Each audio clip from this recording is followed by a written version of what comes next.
Well, now to a Fox 5 investigation. 2 months in the making, a Manhattan neighborhood terrorized by sex, drugs, and break-ins. And we have video that shows it all. People living in the middle of it say not enough is being done to keep them safe, and they want out. Fox 5's Lisa Evers with the exclusive video that will have a lot of people talking tomorrow.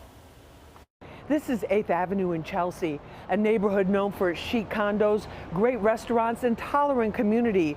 But now a part of it is being overrun by drug dealers and drug users, and residents here are paying the price. In this exclusive video obtained by Fox 5 News, you see a person injecting a syringe into their arm in a basement laundry room. And yet another video obtained exclusively by Fox 5, you see another person sitting casually smoking what police tell us is probably crystal meth. These are not isolated incidents. People living here on West 21st Street between 8th and 9th Avenues are trying to cope with an influx of drug addicts who have turned their once lovely neighborhood into a 24-hour drug and sex den. It's become the go-to destination for dealers and users. The drug of choice, crystal methamphetamine. To make matters even worse, all of this is happening in front of a school. Fox 5 was first there in June at PS 11, where parents tell us their children have seen way too much nudity, sex acts, drug use, and threatening behavior. For parents picking them up from school, it's like a walk through Dante's Inferno. We have people going around the block for the past 3 years, taking drugs, having sex in the basements, break-ins, different type of intrusions.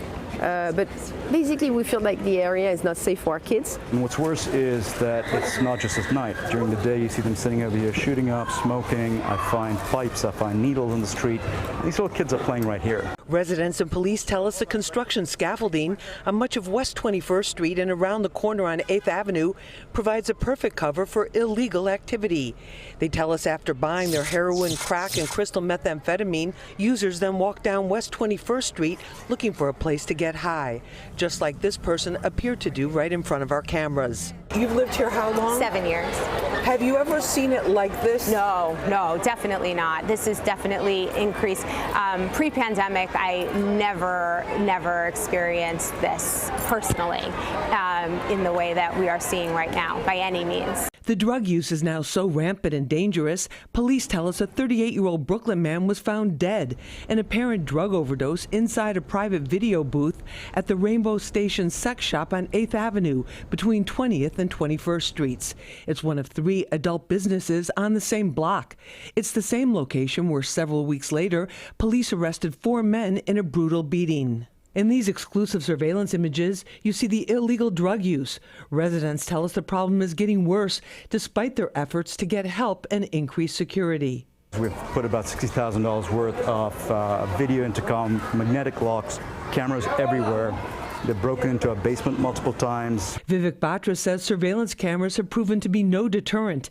In this video, you see an intruder breaking into the bike room and methodically taking a bike.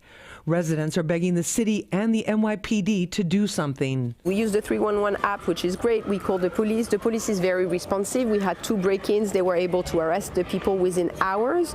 The issue that we're seeing is in a lot of cases, they're not able to detain the person. So sometimes they're not able to do the arrest that we need them to do. We took the residents' concerns to the NYPD's 10th Precinct Commanding Officer, Captain Robert Galt. This is certainly an area that there's a lot of activity going on. I asked Captain Galt to walk the neighborhood with me at night. The core issue here, changes in the bail laws, where those arrested cannot be held behind bars. Our patrol arrests are up 37% right now, year to date. And then when you look at the narcotics level arrests, also we're at a 37% increase year to date. So we're arresting the individuals, we're bringing them in, but what we're seeing, unfortunately, is they're right back out there and the addiction doesn't go away. During our first visit in June, there was a heightened police presence from the 10th Precinct, but that was only after we arrived with our cameras rolling. The police are trying to do their bit, and they say their hands are tied, basically, because all they can do is arrest them, write a report, and they're out in minutes. And then they're back here all over again. It's a frustrating situation Mayor Eric Adams calls catch, release, repeat. Captain Kristen Galt says it happens nearly every day. In fact, one man they arrested recently for drug possession had 151 previous arrests. He was issued a desk appearance ticket and released a couple of hours later. You mentioned the elementary school on 21st Street. My people were out there today. They arrested a recidivist with a lengthy criminal history, brought her in. This is an individual, she was in possession. She was observed smoking crystal meth under the scaffolding next to a school. She was brought in and she, as per the law, she qualified for a desk appearance ticket and she was right out of the station house a couple of hours later. Another big concern for residents is the increase in intimidation and physical threats. It's gotten so bad sometimes they can't even get through their own front door no matter what the sign says. A bartender whose shift ends late at night and has lived here for 44 years told me enough is enough and she's moving out. I would come home between 4 and 5 in the morning and they would be on my front stoop and I was horrified. How am I going to get up? They were doing drugs, they were tweaking, they were shooting up in their toes and smoking crack. They get aggressive and say, we'll cut you, we'll pull a knife. I had someone pull a knife me last week. I was gardening over here and I tried to chase someone away who was urinating in a car and this person pulled a knife at me. So I had to call the police and back away. How long do you think you can put up with this? Not much longer. I've already started thinking of selling my apartment. And a lot of people actually in this area have been talking about that. It's dangerous and I want out. Residents here tell us that what they really want is for people in crisis to get the help that they need and for the police to have the power to keep lawbreakers off the streets. In Chelsea, I'm Lisa Evers, Fox 5 News.